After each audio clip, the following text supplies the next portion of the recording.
नमस्कार। आज हम डिस्कस करेंगे एचपीएसएससी का प्रीवियस पेपर। जो एचपीएसएससी का प्रीवियस पेपर है इसका इंडिया जीके का सेक्शन डिस्कस करेंगे और डिटेल से देखेंगे ताकि आपको आने वाले एग्जाम्स में जो है वो हेल्प मिल सके, जैसे कि पहले भी मिलती रही है। पिछले कल हमने एचपी जीके का सेक्शन डिस्कस किया था, तो आज हम इंडिया जीके डिस्कस करेंगे।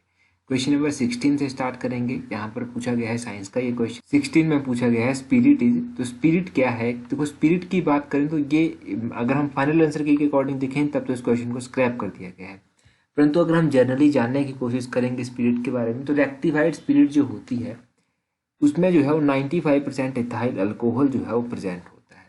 तो ये भी आप ध्यान रखिएगा कि रेक्टिफाइड स्पिरिट जो होती है उसमें 95% इथाइल अल्कोहल होता है। और अगर हम बात करें कि क्वेश्चन इस तरह से पूछा जाए तो इस क्वेश्चन को जो है वो स्क्रैप कर दिया गया है एज पर फाइनल आंसर की। 17 क्वेश्चन देखते हैं। Which is known as master gland, तो इनमें से किसको जो है वो मास्टर ग्लैंड के नाम से जाना जाता है। तो प्रधान ग्रंथि किसको कहा जाता है। अगर 17 की बात करेंगे तो 17 का ऑप्शन सी सही आंसर है, पिट्यूटरी ग्लैंड। तो पीयूष ग्रंथि जो होती है उसको मास्टर ग्लैंड भी कहा जाता है, पिट्यूटरी ग्लैंड। अगर हम और भी कुछ यहाँ से जानने की कोशिश करें, कई बार पूछ लिया जाता है कि लार्जेस्ट ग्लैंड कौन सी है ह्यूमन बॉडी की, तो largest gland in human body है लीवर। लीवर का आप याद रखिएगा, शायद ये क्वेश्चन पंचायत सेक्रेटरी का एग्जाम जो एचपी के द्वारा कंडक्ट करवाया गया था वहाँ पर पूछा गया था। ये जो पिट्यूटरी ग्लैंड होती है इसको मास्टर ग्लैंड क्यों कहा जाता है, क्योंकि ये ह्यूमन बॉडी में जो है वो मोस्ट इंपॉर्टेंट ग्लैंड जो है वो मानी जाती है। तो सबसे महत्वपूर्ण ग्रंथि भी इसको कहते हैं ह्यूमन बॉडी में, ये सब याद रखें। नेक्स्ट क्वेश्चन देखते हैं हमारे पास क्या है। आगे पूछा गया है कास्टिक सोडा इज, तो कास्टिक सोडा का बारे में पूछा गया है कि इसका फॉर्मूला आपको बताना है, नाम इसका बताना है आपको। तो क्वेश्चन नंबर 18 का जो है वो ऑप्शन ए सही आंसर है, सोडियम हाइड्रोक्साइड। कास्टिक सोडा का जो नाम है वो है सोडियम हाइड्रोक्साइड। अच्छा, ये जो कास्टिक सोडा होता है या फिर सोडियम हाइड्रोक्साइड होता है इसका यूज़ कहाँ पर किया जाता है। एक तो इसका यूज़ किया जाता है जो सोडा लाइम बनाया जाता है, सोडा लाइम बनाने के लिए इसका यूज़ किया जाता है। दूसरा इसका यूज़ होता है कि ये लेबोरेटरीज में यूज़ किया जाता है, एज अ रीएजेंट इसका यूज़ किया जाता है लेबोरेटरीज में। और अगर हम बात करें कि तीसरा क्या यूज़ है इसका, तो इसको जो है वो क्लीनिंग एजेंट के रूप में भी काम किया जाता है, या फिर आप कह सकते हैं कि वॉशिंग सोडा बनाने के लिए इसका इस्तेमाल किया जाता है। तो ये आप कास्टिक सोडा के यूजेस याद रखिए। वॉशिंग सोडा का नाम मैंने दिया, वॉशिंग सोडा के बारे में आपको पता होना चाहिए कि इसका केमिकल नाम क्या है। तो इसका केमिकल नाम है सोडियम कार्बोनेट। सोडियम कार्बोनेट आप याद रखिएगा, सोडियम कार्बोनेट जो है वो कई बार एग्जाम में पूछा गया है। अगला क्वेश्चन पूछा गया है infertility is caused due to deficiency of which vitamin, तो किस विटामिन की कमी के कारण जो है वो इनफर्टिलिटी यानी कि बंध्यता होती है। तो क्वेश्चन नंबर 19 का ऑप्शन डी विटामिन ई जो है वो सही है। विटामिन ई की कमी के कारण जो है वो इनफर्टिलिटी जो है वो होती है। ये क्वेश्चन कई बार एग्जाम में पूछा गया है, तो इनफर्टिलिटी का आपको पता चल गया। अगर हम विटामिन के बारे में जानेंगे तो विटामिन ई का पहले तो आपको साइंटिफिक नाम पता होना चाहिए कि विटामिन ई को साइंटिफिकली जो है वो किस नाम से जाना जाता है। तो इसका साइंटिफिक नाम जो है वो है टोकोफिरोल। टोकोफिरोल इसका नाम याद रखिएगा। ये विटामिन कहाँ कहाँ से मिलती है, ये पोटैटो से मिलती है, guava, mango, milk, nuts, seeds, pumpkin, इन सब से जो है ये विटामिन प्राप्त होती है। अगर हम विटामिन के बारे में जानें तो देखो विटामिन ए का जो साइंटिफिक नाम है वो है रेटिनल, इसका साइंटिफिक नाम याद रखिए। विटामिन सी का अगर हम साइंटिफिक नाम देखेंगे तो वो है एस्कॉर्बिक एसिड। विटामिन डी का साइंटिफिक नाम है कैल्सिफिरोल। विटामिन के का साइंटिफिक नाम है फाइटोनेडियोनी, जो है वो विटामिन के का केमिकल नाम है। तो इन विटामिन के बारे में आपको पता चल गया। एक विटामिन रह गई, विटामिन बी। विटामिन बी जो है इसके अलग अलग टाइप है, जैसे कि विटामिन B1 हो गया, B2 हो गया, B3 हो गया, B5 हो गया, विटामिन B6 हो गया, B7 हो गया, B9 हो गया, B12 हो गया। तो ये इसके अलग अलग नाम है। तो जो इंपॉर्टेंट एग्जाम में अभी तक पूछे जा चुके हैं, तो विटामिन B1 का केमिकल नाम थायामिन है, विटामिन B2 का केमिकल नाम राइबोफ्लेविन है, विटामिन B7 का केमिकल नाम बायोटिन है, विटामिन B9 का केमिकल नाम जो है फॉलिक एसिड है। तो ये कुछ इंपॉर्टेंट आप यहाँ से याद रख लीजिए। अगले क्वेश्चन में इंग्लिश का क्वेश्चन है, तो इसको तो बाद में डिस्कस करेंगे। नेक्स्ट क्वेश्चन में पूछा गया है विच इज स्मॉलेस्ट प्लेनेट, तो आपको सबसे छोटा प्लेनेट बताना है इनमें से कि कौन सा है। तो सबसे छोटा प्लेनेट कौन सा है, मरकरी जो है इसको सबसे छोटा प्लेनेट कहा जाता है। मरकरी यानी कि बुध को जो है वो सबसे छोटा प्लेनेट कहा जाता है। प्लेनेट के बारे में इंपॉर्टेंट क्वेश्चन आप जानिए। सबसे छोटा प्लेनेट आपको पता चल गया कि मरकरी है। सबसे लार्जेस्ट प्लेनेट कौन सा है, तो लार्जेस्ट प्लेनेट है जुपिटर, जो है वो सबसे लार्जेस्ट प्लेनेट माना जाता है, सबसे बड़ा प्लेनेट।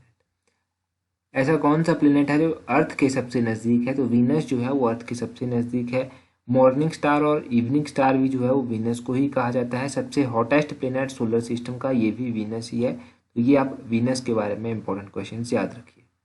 और लास्ट टाइम मैंने आपसे क्वेश्चन पूछा था कि अर्थ का जो नेचुरल सैटेलाइट है वो कौन सा है। तो अर्थ का एक ही नेचुरल सैटेलाइट है और उसका नाम है मून। मून यानी कि चंद्रमा। तो ये अर्थ का नेचुरल सैटेलाइट है। ये सब याद रखें। 9 क्वेश्चन में पूछते हैं। यहाँ पर पूछा गया है nice is which type of rock. तो नाइस जो है वो किस टाइप की रॉक है। नाइस की बात करेंगे कि ये किस प्रकार की सेल है। आपको पता है अलग अलग रॉक्स हैं। सेडिमेंट्री रॉक है, इग्निस रॉक है, मेटामॉर्फिक रॉक है। तो नाइस जो है एक मेटामॉर्फिक रॉक का टाइप है। ऑप्शन सी जो है वो सही है।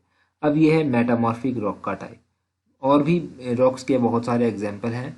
बात करें अगर मेटामॉर्फिक रॉक की तो इसमें एक तो नाइस आ जाता है, मार्बल आ जाता है, क्वार्ट्जाइट आ जाता है। ये इंपॉर्टेंट एग्जाम्पल है मेटामॉर्फिक रॉक के। इग्नियस रॉक की बात करें तो इसमें ग्रेनाइट आ जाता है, गैब्रो आ जाता है, बेसाल्ट आ जाता है। सेडिमेंट्री रॉक की बात करें तो उसमें जिप्सम आ जाता है, सैंडस्टोन आ जाता है, लाइमस्टोन आ जाता है। ये एग्जाम्पल हैं सेडिमेंट्री रॉक के।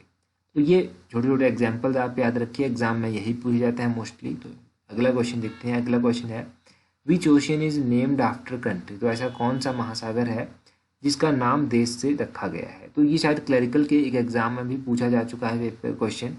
क्वेश्चन नंबर 10 की बात करें तो 10 का ऑप्शन डी सही आंसर है, नन ऑफ दिस। इनमें से कोई भी ऐसा ओशियन नहीं है जो कंट्री के नाम से रखा गया है।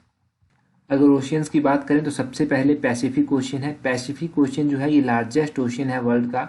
और ये जो है डीपेस्ट ओशियन भी इसको कहा जाता है। मेरिना ट्रेंच जो है वो वर्ल्ड का डीपेस्ट ट्रेंच माना जाता है। उसी तरह बात करेंगे अगर अटलांटिक ओशियन की तो अटलांटिक ओशियन जो है वो सेकंड लार्जेस्ट ओशियन है। पहले नंबर पर कौन सा है, पैसिफिक, और दूसरे नंबर पर अटलांटिक ओशियन जो है वो सेकंड लार्जेस्ट ओशियन है। और उसी तरह अगर आर्कटिक ओशियन की बात करेंगे तो आर्कटिक ओशियन जो है वो सबसे छोटा ओशियन है। तो ये आप ओशियंस के बारे में याद रखिए। सबसे बड़ा ओशियन, सबसे छोटा ओशियन, दूसरे नंबर पर सबसे बड़ा ओशियन कौन सा है, डीपेस्ट ट्रेंच कौन सी है। ये इंपॉर्टेंट क्वेश्चन यहाँ से बनते हैं। आगे पूछ जाता है Hollywood is located in which country. India में आपको पता है बॉलीवुड है। उसी तरह हॉलीवुड कहाँ पर है, हॉलीवुड यूएसए में है। ऑप्शन बी जो है वो सही आंसर है। Hollywood is located in USA. Next question देखते हैं हमारे पास क्या है। यहाँ पर पूछा गया है Sardar Sarovar project is built on which river. ये जो सरदार सरोवर परियोजना है ये किस नदी के ऊपर बनी हुई है। सरदार सरोवर परियोजना बहुत न्यूज़ में भी कुछ टाइम पहले रही थी, बहुत टाइम पहले। ये नर्मदा नदी के ऊपर बनी हुई है। ऑप्शन ए जो है वो सही आंसर है, नर्मदा नदी के ऊपर बनी हुई है। गुजरात में तो इस हिसाब से ये होती है, अभी ये गुजरात में है सरदार सरोवर प्रोजेक्ट। अच्छा, और भी बहुत सारे प्रोजेक्ट हैं जिनके बारे में आपको पता होना चाहिए।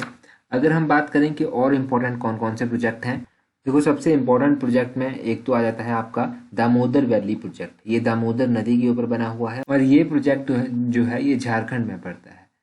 एक एग्जाम में पूछा गया है था कि उकाई प्रोजेक्ट जो है वो कौन सी नदी के ऊपर बना हुआ है। तो उकाई प्रोजेक्ट जो है वो तापी नदी के ऊपर बना हुआ है और ये गुजरात में पड़ता है। तो उकाई प्रोजेक्ट के बारे में दूसरा पता चला। तीसरा आप हीराकुंड मल्टीपर्पज़ प्रोजेक्ट जो है उसके बारे में याद रखिए। ये महानदी के ऊपर बना हुआ है और ये उड़ीसा में पड़ता है। तो ये भी काफ़ी इंपॉर्टेंट प्रोजेक्ट है। एक आपसे पूछा जाता है कि नागार्जुन सागर डैम कहाँ पर है। तो नागार्जुन सागर प्रोजेक्ट जो है वो कृष्णा नदी के ऊपर बना हुआ है और ये आंध्र प्रदेश में पड़ता है। तो ये कुछ इंपॉर्टेंट प्रोजेक्ट हो गए जिनके नाम एग्जाम्स में अक्सर पूछे जाते हैं, तो इनको याद रखिए। नेक्स्ट क्वेश्चन में पूछते हैं fundamental duties are listed under which section of Indian constitution. तो मूल कर्तव्य भारतीय संविधान के किस अनुच्छेद के अंतर्गत सूचीबद्ध है। जो फंडामेंटल ड्यूटीज हैं ये कौन से आर्टिकल में आती हैं या सेक्शन में आती हैं इंडियन कॉन्स्टिट्यूशन के। तो ये आर्टिकल 51A के तहत जो है वो आती हैं। आर्टिकल 51A जो है वो बात करता है फंडामेंटल ड्यूटीज़ की। अगर हम बात करें कि फंडामेंटल ड्यूटी के साथ कौन सा पार्ट जो है वो इंडियन कॉन्स्टिट्यूशन का डील करता है, तो पार्ट 4A जो है वो डील करता है किसके साथ, पार्ट 4A डील करता है फंडामेंटल ड्यूटीज़ के साथ।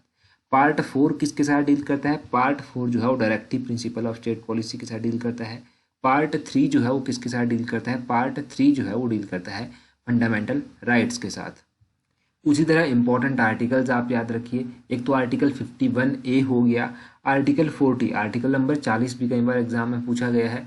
यहाँ पर बात की जाती है ऑर्गेनाइजेशन ऑफ विलेज पंचायत, मतलब पंचायतों का गठन किया जाए, इसके बारे में बात की जाती है। आर्टिकल 32 बात करता है राइट टू कॉन्स्टिट्यूशनल रेमेडीज, यानी कि जो कॉन्स्टिट्यूशनल में रेमेडीज दी गई हैं अपने फंडामेंटल राइट्स को लेकर आप सुप्रीम कोर्ट जा सकते हैं, वो आर्टिकल 32 में कहा गया है। राइट टू इक्वलिटी जो है वो आर्टिकल 14 में आता है। इक्वलिटी बिफोर लॉ इसमें कहा गया है। आर्टिकल 14 to 18 जो है वो राइट टू इक्वलिटी की बात करते हैं। राइट टू फ्रीडम जो है वो मेनली जो है वो आर्टिकल 19 में आता है। आर्टिकल 23 और आर्टिकल 24 भी याद रखिए। आर्टिकल 23 में कहा गया है provision of trafficking in human being और फोर्स्ड लेबर की बात की गई है। आर्टिकल 24 में बात की गई है provision of employment of children in factories की बच्चों से फैक्ट्रीज में काम नहीं करवाया जा सकता। तो ये सब याद रखिए। 14 क्वेश्चन काफ़ी इंपॉर्टेंट है। यहाँ पर पूछा गया है money bills can be introduced in the parliament only with prior recommendation of which of the following. तो निम्न में से केवल किसकी पूर्व अनुमति से जो है वो मनी बिल को जो है इनके मुद्रा विधेयक को जो है वो संसद में प्रस्तुत किया जा सकता है। देखो मनी बिल को अगर आपने इंट्रोड्यूस करना हो, इनके मनी बिल को इंट्रोड्यूस करना हो पार्लियामेंट में, तो किसकी पूर्व अनुमति चाहिए? प्रेसिडेंट की। ऑप्शन सी जो है वो सही आंसर है। कई बार क्वेश्चन एग्जाम में पूछा गया है, जैसे कि एलाइड वगैरह के एग्जाम में पूछा गया है कि डेफिनेशन ऑफ मनी बिल जो है वो कौन से आर्टिकल में दी गई है। तो आर्टिकल 110 जो है वो किसकी बात करता है? Definition of money bill. ये मनी बिल के बारे में आप दूसरा क्वेश्चन याद रखिए। कई बार पूछ लिया जाता है कि फाइनेंस कमीशन जो है वो किस तरह की बॉडी है। तो फाइनेंस कमीशन जो है एक कॉन्स्टिट्यूशनल बॉडी है। तो कॉन्स्टिट्यूशनल बॉडी है, ये याद रखिए। आर्टिकल 280 में जो है इसकी बात कही गई है। अच्छा, फाइनेंस कमीशन का क्वेश्चन देखो आगे आ भी गया यहाँ पर। क्वेश्चन नंबर 15 यहाँ पर पूछा गया है finance commission is and. Finance commission किस तरह की बॉडी है? फाइनेंस कमीशन जो है एक कॉन्स्टिट्यूशनल बॉडी है, ये आपको पता चल गया। अब फाइनेंस कमीशन का तो मैंने ऊपर ही बता दिया, तो और भी ऐसे इंपॉर्टेंट बॉडीज़ हैं जिनके बारे में आपको पता होना चाहिए। तो कॉन्स्टिट्यूशनल बॉडीज़ कौन कौन सी हैं वो हम बात करते हैं। तो कॉन्स्टिट्यूशनल बॉडी में आपकी कौन कौन सी बॉडीज आ जाती हैं? एक तो फाइनेंस कमीशन ही हो गया पहले नंबर पर। दूसरे नंबर पर आपका आ जाता है इलेक्शन कमीशन ऑफ इंडिया। तीसरे नंबर पर आपका आ जाता है एडवोकेट जनरल ऑफ स्टेट। तो चौथे नंबर पर आ जाता है attorney general of India. Controller and auditor general of India, ये भी एक कॉन्स्टिट्यूशनल बॉडी है। यूपीएससी और स्टेट पब्लिक सर्विस कमीशन, ये भी कॉन्स्टिट्यूशनल बॉडी की लिस्ट में ही आते हैं। यूपीएससी का भी याद रखिएगा कि कौन सी बॉडी है, और जो स्टेट पब्लिक सर्विस कमीशन है उसके बारे में भी याद रखिएगा कि ये कौन सी बॉडी है। तो ये कॉन्स्टिट्यूशनल बॉडीज़ हैं। और फाइनेंस कमीशन के बारे में आप और भी बात करें तो फाइनेंस कमीशन जो है वो आर्टिकल 280 के तहत 280 नंबर आर्टिकल के तहत जो है वो गठन इसका किया जाता है। ये भी इंपॉर्टेंट क्वेश्चन पूछ जाता है। और जो पहला फाइनेंस कमीशन था वो कब एस्टेब्लाइज किया गया था? 1951 में ये एस्टेब्लाइज किया गया था। 2017 में जो फाइनेंस कमीशन का गठन किया गया था लास्ट टाइम, उसके जो चेयरमैन रहे थे वो थे NK सिंह। ये आप याद रखिएगा, NK सिंह। तो ये सब इंपॉर्टेंट क्वेश्चन आपको यहाँ से पता चले। अच्छा देखिए, अगर अभी तक आपने हमें टेलीग्राम पर ज्वाइन नहीं किया है तो इस तरह से सर्च कीजिएगा @allexam31। आपको हमारा टेलीग्राम चैनल जो है वो मिल जाएगा। टेलीग्राम पर आपको एक तो इंपॉर्टेंट इन्फॉर्मेशन हम देते रहते हैं, इंपॉर्टेंट PDFs और इंपॉर्टेंट क्विजीज जो हैं वो सबसे इंपॉर्टेंट क्विजीज जो हैं हम टेलीग्राम पर आपको प्रोवाइड करवाते रहते हैं।